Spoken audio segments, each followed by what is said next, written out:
chini.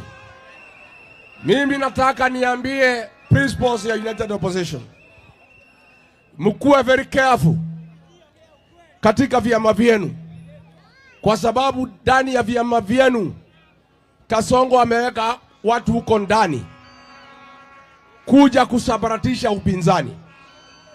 Na mimi nimejaribu kuambia nyinyi ya muziki. Jana nimeona kiongozi moja wa chama ambaye iko katika upinzani ameenda pale kwa TV kujaribu kuleta uhasama ndani ya viongozi ya upinzani. Ati anasema Rigiji akisimama ati Kalonzo ataenda wapi?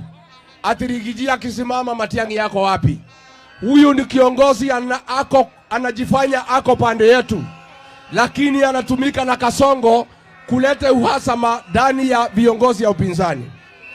Mimi ningetaka nitangaze leo, kama Rigiji atakuwa kwa debe akipeperusha bendera ya upinzani, itakuwa Rigiji ndio anapeperusha hiyo bendera baada ya kukubaliana na Kalonzo Musyoka na Fred Matiang'i na Martha Karua na wale wengine wote.